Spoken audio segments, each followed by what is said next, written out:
Salut, c'est Marjorie, bienvenue dans mes lectures. Aujourd'hui, on se retrouve pour un point lecture qui concerne 3 livres du grand écrivain haïtien Jacques-Stéphane Alexis. On a commencé cette vidéo. Jacques-Stéphane Alexis est né en 1922 en Haïti, au Gonaïves, qu'on appelle aussi la Cité de l'Indépendance, et il est décédé tragiquement en 1961, donc à l'âge de 39 ans, alors qu'il était de retour en Haïti après un exil politique en France. Il fait partie des grands écrivains haïtiens parce que d'abord, il a publié 4 livres de son vivant, 4 chefs-d'œuvre, j'ai envie de dire, qui ont tous été publiés chez Gallimard. Et on a aussi eu la chance de retrouver des notes manuscrites qui ont donné lieu à un 5e roman, donc celui-là publié chez Zulma. Jacques-Stéphane Alexis, c'est un descendant de Jean-Jacques Dessalines, un des pères fondateurs de la Première République noire, donc Haïti. Et c'était aussi non seulement un écrivain, mais un grand militant politique, un homme politique. Il était aussi médecin spécialisé en neurochirurgie. Et comme je vous le disais, il est considéré parmi les plus grands des écrivains de la Caraïbe. Et moi, j'ai envie de dire des écrivains tout court. Donc aujourd'hui, je vous propose de faire un tour au niveau de sa littérature. D'abord avec Compère Général Soleil, qui est le premier roman qu'il a publié. Voilà. Un grand roman qui est, je pense, mon préféré. On va aussi parler de L'espace d'un ciment, qui est son 3e roman de mémoire. Et puis, on va aborder L'étoile absinthe, qui est la suite, dans le fond, de L'espace d'un ciment et qui a été publié posthume dans les années 2000. On y va. Alors, Compère Général Soleil, c'est l'histoire de Hilarion Hilarius, un jeune homme haïtien. On est au début des années 1900 en Haïti. Il vivote compte tenu du haut taux de chômage, de l'occupation haïtienne, de la dictature, etc. C'est très difficile de vivre et de survivre en Haïti, et donc il va s'adonner à un délit plutôt mineur, un vol, pour se nourrir tout simplement, et ça va l'amener en prison. En prison, il va vivre des moments très difficiles, mais où il va aussi faire la rencontre d'un autre homme qui, lui, a des idées j'allais dire de grandeur, mais en fait, il est communiste. Et donc, il a des idées pour organiser le pays, il a des idées pour ramener, si on veut, l'espoir au niveau pour le peuple haïtien. Et il va lui donner une carte en lui disant, ben écoute, à ta sortie de prison, va voir cette personne et puis il va pouvoir t'aider à trouver du boulot. Et de fil en aiguille, donc après sa période d'emprisonnement faite, il va effectivement sortir et de contact en contact, il va réussir à trouver du boulot, mais aussi et surtout, il va se rapprocher du mouvement communiste. Il va faire l'école du soir où c'est pas seulement de mettre à niveau les connaissances académiques de base, mais c'est aussi et surtout d'en apprendre sur le parti, sur l'idéal, sur les principes, sur les valeurs du communisme. Et ça va éveiller en lui toutes sortes de choses. Il va se réveiller sur la condition humaine, il va aussi s'intéresser à la justice sociale, à tout ce qui est un monde plus équitable, plus égalitaire. Et ça va réveiller en lui une flamme. Il va aussi, par la suite, faire la rencontre de sa future épouse, donc Claire Heureuse. Je dis épouse, mais en fait, on comprend qu'à l'époque, les travailleurs n'avaient pas vraiment... C'était pas vraiment pour eux, c'était pas pour le prolétariat, le mariage. Ils s'accotaient. Il se mettait en ménage, mais disons qu'il ne procédait pas nécessairement à une cérémonie de mariage, etc. Donc, il va se mettre en ménage avec Claire Heureuse. Et c'est très intéressant de voir la vie de couple au quotidien, dans sa simplicité, mais en même temps dans sa complexité, parce que quand l'argent manque, C'est pas facile, ça met de la pression sur les deux.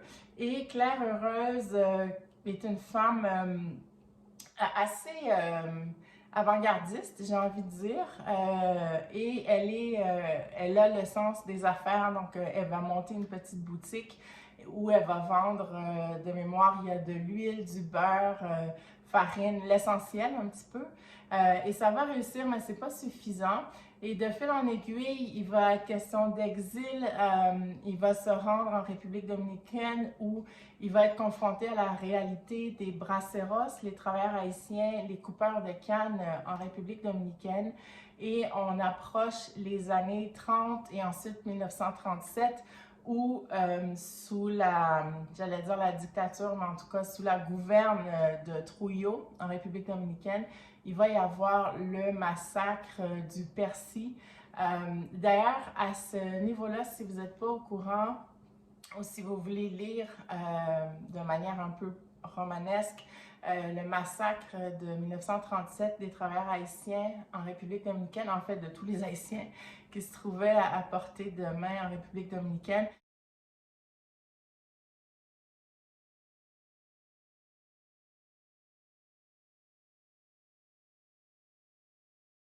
Je vous conseille vraiment d'aller lire Le cri des oiseaux. Non, j'ai un blanc. Je vous le mets juste ici. D'Edwidge Danticat, c'est un livre, un roman qui, là j'ai un blanc de mémoire, c'est pour mal faire, mais c'est un roman qui m'a vraiment énormément touchée, qui fait partie de mes tops. Et j'en ai fait un avis de lecture, donc je vous invite à aller voir et puis vous allez pouvoir vivre la période du massacre du point de vue des travailleurs haïtiens. C'est difficile, mais en même temps, c'est hyper instructif. Donc, tout ça pour dire qu'il va y avoir cette époque-là de 1937.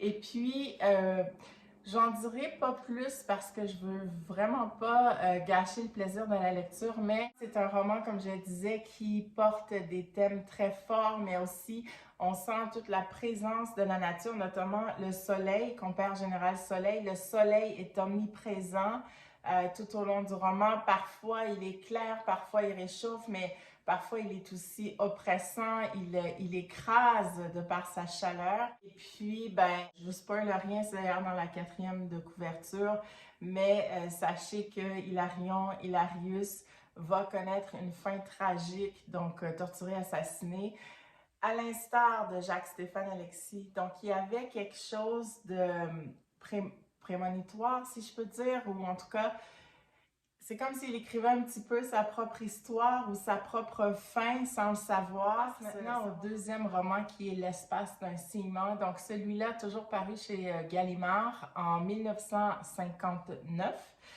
On est toujours en Haïti, en fait, on est à la frontière et l'histoire se passe principalement dans un bordel ou dans une maison de passe, comme on peut appeler.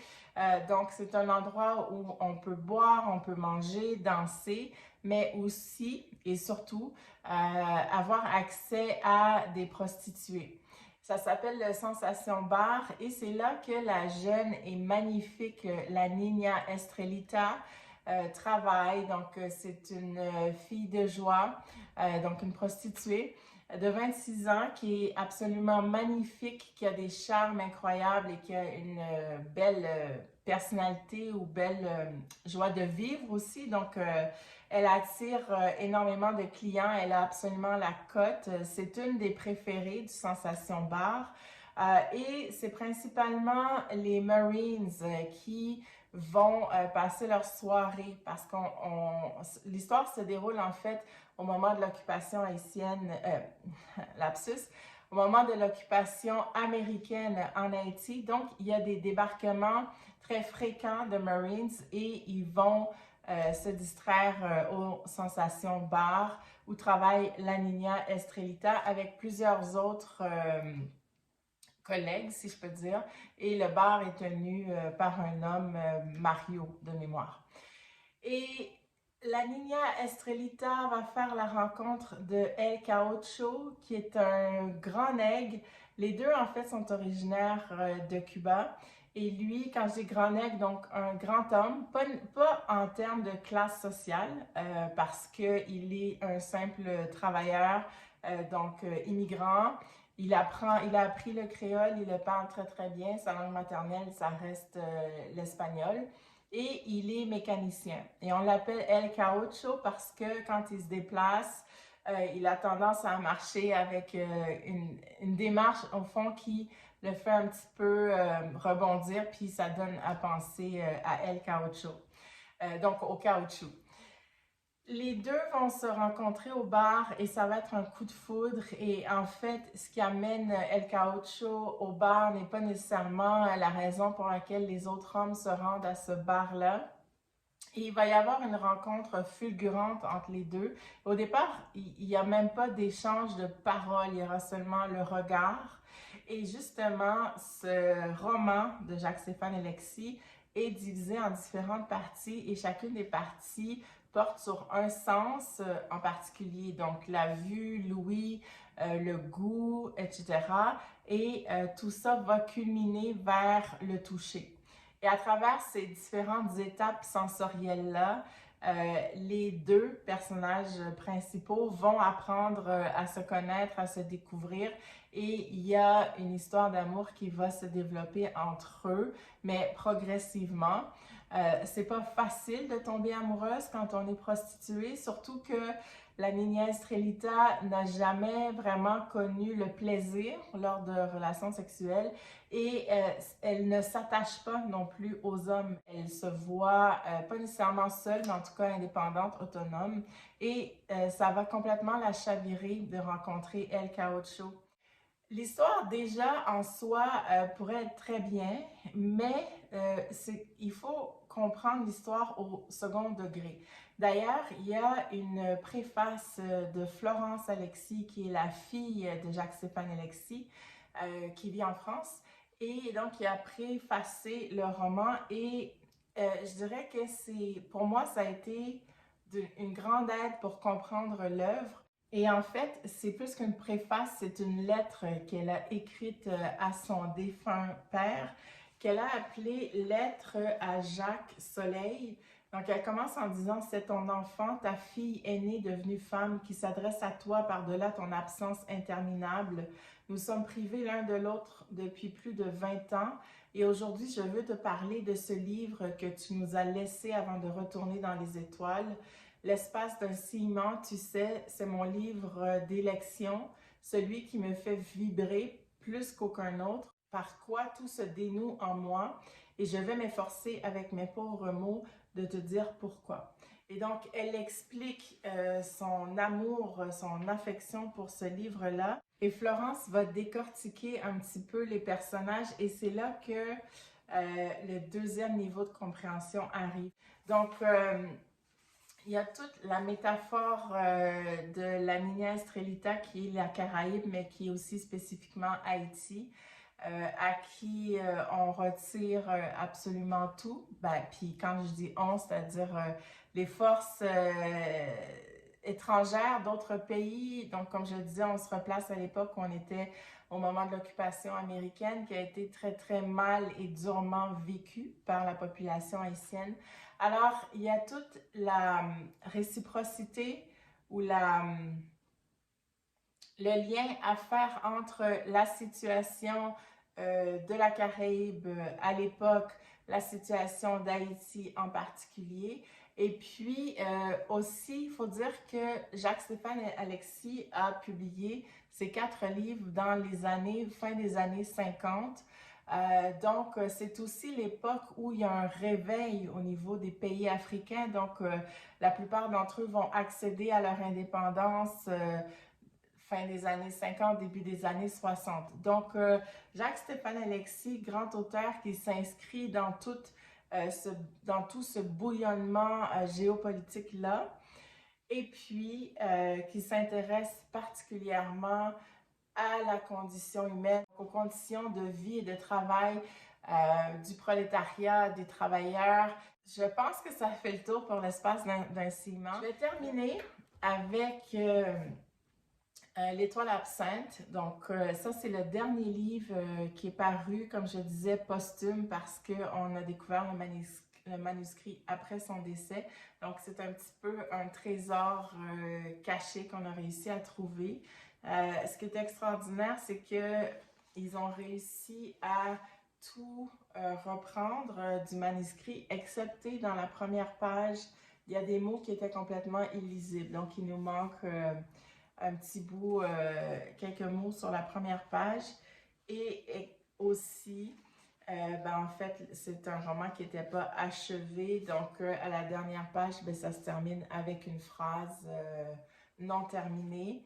Et je trouve que ça amène quelque chose d'éminemment romanesque autour de la vie d'écrivain de Jacques-Stéphane Alexis. Juste de savoir qu'on a réussi à retrouver ce manuscrit écrit puis qu'il a pu être publié, c'est extraordinaire. Et donc, l'étoile absinthe, c'est la suite de l'espace d'un ciment. Donc, dans l'espace d'un ciment, il est convenu que la Niña Estrelita quitte sa vie de prostituée pour vivre aux côtés de El Caucho. Ils ont convenu de se retrouver, ils se sont donné un point de repère. Et donc, je ne vous dis pas comment ça se termine, mais dans l'étoile absinthe, on retrouve la Niña Estrelita après sa vie de prostituée, où là, avec l'argent, parce qu'elle était très économe, donc avec l'argent économisé, elle va se lancer en affaires et tout ça va l'amener sur un voilier en compagnie d'une autre dame où elles vont aller avec l'équipage récupérer du sel, puis le but c'est d'en faire le commerce.